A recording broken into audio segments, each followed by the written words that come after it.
Bonjour à tous et bienvenue sur ma chaîne La Bibliothèque d'Emilia. Aujourd'hui on se retrouve pour faire le point sur les sorties de novembre et on sent qu'on arrive très bientôt aux vacances de Noël puisque plus on se rapproche de la fin de l'année, moins il y a de sorties, tout simplement pour une raison qui s'explique commercialement, c'est que plus un livre sort tôt, plus on en entend parler, plus les gens vont le demander à Noël. Donc voilà, petite technique de commerce pour les maisons d'édition, ils sortent leurs romans en général jusqu'à mi-novembre et ensuite il n'y a quasiment plus rien parce que du coup il faut que le temps que les gens entendent parler du livre pour que ça leur donne envie, qu'ils le mettent sur leur liste de Noël et compagnie. Je sais même pas si je vous ferai du coup une vidéo sortie pour le mois de décembre parce qu'en général il n'y a rien ou presque rien et là j'ai même pas trouvé 10 titres qui m'intéressaient, donc on est sur 9 titres. C'est déjà pas mal. Après je fais quelques petites descriptions avec des suites de sagas dans lesquelles je suis pas à jour mais que j'aime beaucoup, donc je les mets quand même sur la liste. Vous savez que normalement je ne le mets pas. C'est vous dire à quel point voilà, à partir de fin octobre en général ça commence vraiment à faire au niveau des sorties. Vous avez quelques collectors qui sortent en fin d'année pour les fêtes de Noël et compagnie, mais je suis pas forcément intéressée par tout, donc voilà, je vous ai fait un petit condensé de ce qui moi m'a tapé dans l'œil. Encore une fois je le répète, ces vidéos sorties du mois c'est une façon pour moi de faire ma wishlist, de vous présenter ce qui me tente moi personnellement le plus. Ce n'est évidemment pas une liste exhaustive et surtout je vous encourage très vivement à aller voir les autres vidéos des créateurs de contenu qui apportent tous leur patte personnelle, qui vous présentent tous des titres différents. Alors oui, il y a des titres qui vont revenir dans beaucoup de vidéos, mais il y a aussi surtout à chaque fois des titres qui sont un petit peu spécifiques à chaque créateur de contenu par rapport à ses goûts. Donc voilà, je vous invite très vivement à aller voir les vidéos des copains à ce sujet. Le premier livre que je vais vous présenter, il sort le 6 novembre chez Hugo Stardust et c'est une traduction d'un livre que j'ai déjà en anglais. Du coup, vu qu'en ce moment je suis dans une panne de lecture, que c'est difficile de lire, je pense que je vais attendre de le recevoir en traduit, tout simplement parce que je suis partenaire avec la maison d'édition et que ce partenariat fonctionne à ce qu'ils nous envoient toutes les parutions. Donc je vais le recevoir, c'est sûr, et il me fait très envie et du coup j'ai bien fait de ne pas encore avoir lu le livre en anglais puisque je vais le recevoir en français. Il s'agit de la traduction de The Temptation of Magic de Megan Scott. Ça sort donc chez Hugo Stardust et le résumé est très Dark Academia à souhait. Je vous fais une petite synthèse. On suit Nicole qui a une habilité particulière, c'est qu'elle peut tuer les êtres surnaturels. Mais si jamais son pouvoir se développe, il y a une espèce d'organisation secrète supernaturelle qui voudrait essayer de la récupérer pour qu'elle soit leur loyale et fidèle serviteur pour chasser les démons. Ou alors tout simplement la tuer comme ils ont fait pour sa mère. Du coup elle va se cacher dans une petite université et faire des études d'art. Université, études d'art, voilà, pour moi ça a une vibe Dark Academia. Est-ce que ça en est vraiment, je ne sais pas, mais ça a une vibe. Je peux pas en savoir plus. À mon avis ça va être très chouette. J'ai pas encore entendu de retour. Moi je sais que j'aime beaucoup le livre Fairyloot qui est très chouette. Voilà, il est très joli. Les imprimés derrière sur la Dust Jacket aussi font très tableau, vous savez, tableau dans les musées, j'aime beaucoup. Donc voilà, je pense que si j'aime bien je garderai cette version évidemment, mais vu qu'en ce moment j'ai un peu du mal à lire, autant attendre la version française, on est d'accord.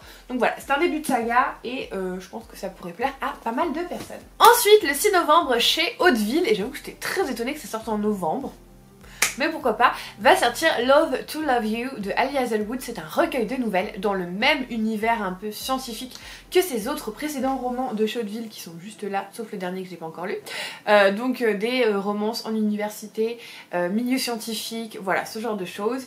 Ali Hazelwood, c'est mon go-to en romance avec Emily Henry. Donc voilà, elle sort un nouveau roman avec des recueils de nouvelles, pourquoi pas. De toute façon, Ali Hazelwood, je fonce quand c'est de l'adulte.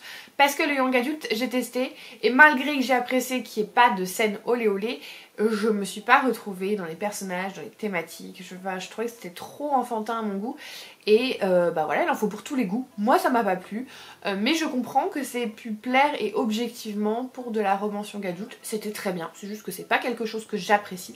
Il y a des gens qui n'aiment pas la science-fiction, il y a des gens qui n'aiment pas le thriller. Voilà, moi, j'aime pas le young adulte contemporain. Voilà, c'est comme ça. Donc cette sortie elle m'a fait très envie et puis je pense que je vais la mettre sur ma petite liste pour le papa de Noël. Je vous parlais de collector tout à l'heure. Le 6 novembre va sortir une pépite. Il a l'air magnifique. Je le sais parce que je fais partie aussi des partenaires Gallimard Jeunesse cette année et que on nous a montré un petit peu des des photos de l'objet livre. On nous a clairement dit d'ailleurs qu'il y aura un tirage au sort sur les personnes qui le recevront, donc je suis pas sûre du tout de le recevoir. Parce que il va intéresser tout le monde. C'est le tome collector de la BD Lightfall, écrit par Tim Probert. Je sais que cette BD, elle est énormément appréciée. C'est une des rares qui me donne vraiment envie, parce que vous le savez, moi je suis très difficile en ce qui concerne les graphiques. Et je sais même plus si c'est de la BD ou si c'est du roman graphique, mais en tout cas c'est quelque chose de graphique. Et j'adore le design, j'adore tout simplement l'esthétique. Alors que c'est en général ce qui pêche chez moi, j'ai beaucoup de mal avec l'esthétique. Si c'est pas vraiment quelque chose qui correspond à mes attentes, j'ai tendance à être un peu critique. Voilà, c'est pas quelque chose qui est facile pour moi, j'aime vraiment les choses très douces, presque disneyesques. Et là, bizarrement, même si on n'est pas du tout dans l'esthétique que j'apprécie habituellement, je trouve ça super mimes, ça me donne trop envie. En plus c'est un ouvrage graphique qui va parler d'anxiété, puisqu'on va suivre une jeune fille qui vit avec son grand-père qui est un cochon sorcier. Pourquoi pas, et qui est gardien d'une flamme magique, et le jour où il va disparaître, elle va devoir surmonter son anxiété et partir à la recherche de la flamme. Et ça me donne hyper envie, et je suis pas sûre que j'achèterai le collector si jamais je ne le reçois pas, parce que c'est de la BD et que c'est pas mon genre de prédilection, donc si je ne le reçois pas en collector, je pense que je me rabattrai sur les versions classiques. À voir à Montreuil, c'est disponible si à l'auteur, si voilà. Je pense que je finirai par me procurer cette BD parce qu'elle a l'air hyper chouette, mais je sais pas si je la prendrai en collector du coup, mais sachez qu'il y a une version collector qui sort du coup pour le début novembre, pour tout simplement mettre sur votre liste pour le Père Noël. Le 7 novembre toujours, chez Cherche Midi va sortir à la suite d'une saga que vous savez j'adore, même si ça fait un moment que j'ai pas lu un tome. J'aurais dû, j'ai toujours pas fait. Il s'agit de la saga d'Anna Swensen, écrite par Joanne Fluke, et c'est une longue saga de Cozy Mystery avec une pâtissière qui tombe toujours sur un cadavre. Elle tombe toujours sur les cadavres. Et elle va aider tout simplement à résoudre le meurtre à chaque fois. C'est cosy, c'est doudou, c'est Virgin Rivers, les téléfilms Hallmark, voilà. Ce genre de truc un peu guilty pleasure, mais qui fait tellement du bien, et moi j'adore cette saga. Là c'est meurtre et pudding de Noël, donc une aventure de Noël, on s'en doute bien. Je suis en retard, donc je la lirai pas pour Noël, mais ça c'est sûr qu'elle finira dans ma pile à lire à un moment ou un autre. Je pense que je la mettrai sur la liste aussi pour le Père Noël. Vous le savez, c'est une saga que j'aime beaucoup, que j'aime d'amour, même si elle a objectivement énormément de défauts, mais que voulez-vous, l'amour ça ne se contrôle pas. Le 7 novembre, là les gars, faut être au taquet. S'il y a un titre à retenir sur cette liste, c'est bien celui-ci. Ça sort chez PKJ et ça s'appelle Heartless Hunter. C'est écrit par Kirsten Ciccarelli qui a écrit la trilogie Iskari. Et moi je vous en ai déjà parlé sous un autre nom, puisque les éditions françaises ont décidé de retenir le nom américain. Or moi, vu que je l'ai eu en Fairy Loot, j'ai eu le nom anglais. Il y a eu deux noms, je sais pas trop pourquoi. Moi je l'ai eu sous le nom de The Crimson Moth. C'est exactement le même livre que Heartless Hunter. Sachez-le, voilà. Mais ce livre, c'était une pépite, c'était génial. C'était du young adulte comme je l'aime. Alors vous le savez, je suis de plus en plus critique avec le young adulte. Mais ce livre, il était génial. Ce livre, il est excellent. Et vraiment, ruez-vous chez PKJ, achetez-le, lisez-le parce qu'il est trop chouette. On va suivre Rune qui en fait... en secret, et la fille d'une famille, voilà, une descendante d'une longue lignée de sorcières, elle-même l'est, sauf que, en fait, c'est très mal vu d'être une sorcière et vous vous faites pourchasser. Ce qui fait que toute sa famille a été tuée, et que elle, pour s'en sortir, elle fait comme si... Oh mon dieu, ma famille est une sorcière, mon dieu, je ne savais pas, j'ai honte, enfin bon bref. Et toute sa vie elle a fait genre en fait c'était pas une sorcière et qu'elle reniait complètement sa famille. Sauf que la nuit, elle a une double casquette puisque la nuit elle va aller sauver les sorcières. Elle se transforme en une espèce de vigilante un peu à la Batman mais façon sorcière. Et elle va aller sauver les sorcières et c'est trop chouette. Ce livre il est génial et j'ai trop hâte de lire la suite déjà. Donc vraiment cette sortie... regardez-la de près parce qu'elle est hyper bien. Voilà, je dis ça, je dis rien.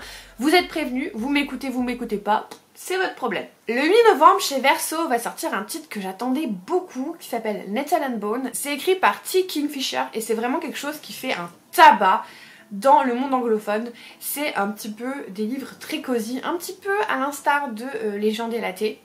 Voilà, on est dans cette dynamique, on est dans ce cosy un petit peu à la Gigi Clown, enfin voilà. C'est quelque chose qui pourrait vraiment vous plaire. En plus, ce roman a reçu le prix Hugo, donc vraiment c'est une très belle récompense dans le monde de la fantasy. Et donc, de quoi ça va parler? On va suivre une jeune fille qui a vu ses deux sœurs se marier avec le prince Vorling. La première est décédée dans d'étranges circonstances et la deuxième est forcée de se marier avec lui pour lui donner un héritier et compagnie. Sauf que la petite dernière, elle se doute bien et elle se rend compte en fait que ce mec est horrible. C'est une pourriture, c'est un vilain dans toute sa splendeur. Et du coup, la princesse ne va pas épouser le prince, mais essayer de le tuer. Pour ce faire, elle va réunir une petite bande avec une sorcière, un chevalier et une fée marraine, et elle va essayer d'aller sauver sa sœur, hein, tout simplement.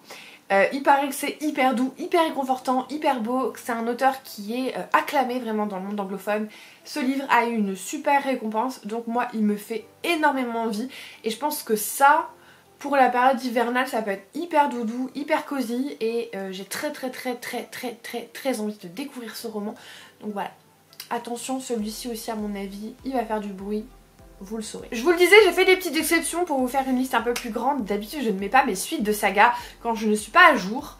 Mais là j'ai fait une exception parce que j'ai beaucoup aimé le premier tome d'Absolu de Margot Dessen et que la fin de la trilogie va sortir. Ce sera donc le 13 novembre chez Big Bang et vous aurez donc la conclusion de cette histoire dystopique qui renoue avec un genre qui a été très populaire il y a 10 ans et dont on n'a quasiment plus de livres sur ce thème parce que je pense qu'il y a une overdose. C'est un petit peu comme les vampires à un moment, les loups-garous à un moment, et la dystopie à un moment il y avait que ça et du coup ça a un petit peu saoulé les gens. Ouais, c'est un effet de mode qui est passé et du coup là c'est revenu et un peu tout seul parce qu'on n'a plus vraiment d'ouvrage de ce genre. Et moi je vous avoue que si à un moment la dystopie c'est bon, j'en avais un petit peu marre, et là ça m'a fait très plaisir de redécouvrir de la dystopie, en plus par une autrice française qui habite dans le Nord. Alors je suis pas chauvine pour le Nord parce que je vous rappelle que je viens de Lyon, mais est-ce que c'est pas un signe que je commence à m'habituer à cette nouvelle région? Je ne sais pas, mais en tout cas je suis un peu fière de dire que Margot Dessen vient du Nord, je sais pas pourquoi. Voilà. On suit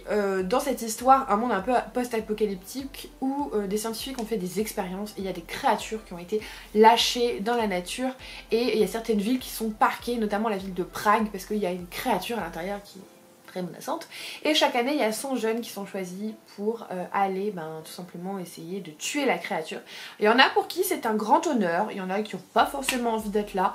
On va suivre une multitude de personnages et moi j'avais beaucoup aimé le premier tome, je l'avais trouvé très frais, très renouveau. Alors oui, ça emprunte beaucoup de codes de sagas cultes comme Hunger Games, le labyrinthe et compagnie, mais ça faisait longtemps donc ça m'a fait très plaisir de retrouver un petit peu cette nostalgie de la dystopie. Et il faudrait que je lise le tome 2 en fait, quand j'y pense. Voilà, sachez que du coup la fin sort en novembre et puis je n'aurai plus aucune excuse pour ne pas continuer cette saga. Et vous non plus du coup. On parlait de collector, j'étais obligée de citer la réédition de The Bone Season qui va sortir le 28 novembre. Je sais pas si vous avez remarqué, mais ça a disparu de mes étagères depuis quelques temps parce que j'ai eu la confirmation que de Sexus allait sortir les nouvelles éditions et que du coup il n'y aurait pas de suite qui matchait avec mes anciennes éditions. Donc j'ai tout bazardé. Sachant que The Bone Season c'est une saga que j'ai beaucoup aimée et que, alors je tiens à m'expliquer, je n'ai pas bazardé mes anciennes éditions uniquement parce que ça ne matchait pas, mais parce que l'autrice a fait un travail de réécriture sur ses 4 premiers tomes. Non, c'est 3 premiers tomes. 3 premiers tomes. Puisque en fait quand elle a commencé à écrire The Bone Season, elle avait 18 ans, que maintenant elle a écrit énormément de livres, qu'elle a pris beaucoup d'assurance, qu'elle a amélioré énormément son style d'écriture et que le début de la saga ne lui plaisait plus. Elle trouvait que c'était trop brouillon, trop fouillis et en fait les arguments qu'elle a donnés par rapport à ce qu'elle n'aimait pas, c'est ce qui en fait moi m'avait dérangé au début de la saga. Après à un moment vous êtes habitué avec l'univers donc ça va mieux, mais le début est un peu rude et du coup le fait qu'elle ait conscience de ça, qu'elle l'ait retravaillé, qu'elle ait fait des nouvelles versions un petit peu comme Taylor avec ses Taylor's Version, pour ceux qui ont la ref, voilà, et du coup ça m'a donné envie de redécouvrir la saga avec un œil nouveau, avec une nouvelle plume, une nouvelle écriture, voir si c'était mieux qu'avant, si je trouvais que c'était plus fin, voilà, bref, c'est une saga que j'adore. Vraiment, j'adore cette saga, donc j'ai très envie de la découvrir en mieux. Donc évidemment je vais acheter l'édition collector parce qu'en plus c'est une saga que j'adore de cette nouvelle version. Je pense que la suite va pas tarder à sortir en collector parce que je crois qu'aux États-Unis et en Angleterre il y a déjà les 3 premiers il me semble qui sont sortis en collector. Bref, elle est en train de finaliser la version du 5e tome. Il y aura 7 tomes je crois. Je vais les réacheter, voilà. Mais je pense aussi que quand le 5e tome viendra, il est possible que j'organise une lecture commune de tous les tomes pour rembarquer sur le 5e tome parce que j'ai tout oublié. Comme ça, du coup, ça me fera relire et utiliser pour de vrai les nouvelles versions. Et ça peut être intéressant aussi de discuter, que vous l'ayez déjà lu ou pas, de relire voilà, ces nouvelles versions et de discuter sur le fait qu'il y a des choses qui ont changé, il y a des choses qui sont nouvelles, bref. Je pense que ça peut être une lecture commune qui peut être intéressante. N'hésitez pas à me dire en commentaire si c'est quelque chose qui vous tenterait. Voilà. En tout cas, moi, c'est une saga que j'aime beaucoup, donc forcément, je suis obligée de la prendre. Et puis, comme je vous disais, fin d'année, beaucoup de collectors, beaucoup de belles éditions. J'ai vu que De Sextus, notamment, craquait son slip au niveau collector à la fin de l'année. Donc voilà, on est arrivé à la fin de cette vidéo. N'hésitez pas à me mettre un petit emoji pile de livre si vous êtes arrivé à la fin de cette vidéo. Je vous remercie évidemment pour tout votre soutien, vidéo après vidéo. Vraiment, merci, parce que cette année, il y a eu plein de paliers, il y a eu plein de belles choses. Donc vraiment, un grand merci. Bon, on n'est pas encore à la fin de l'année, mais voilà. Et si vous n'êtes pas encore abonné, n'hésitez pas à le faire. Et puis pour tout le monde, n'hésitez pas à mettre un petit commentaire, un pouce en l'air. Et puis moi, comme d'habitude, je vous souhaite de merveilleuses lectures en attendant la prochaine vidéo. Et je vous fais des bisous!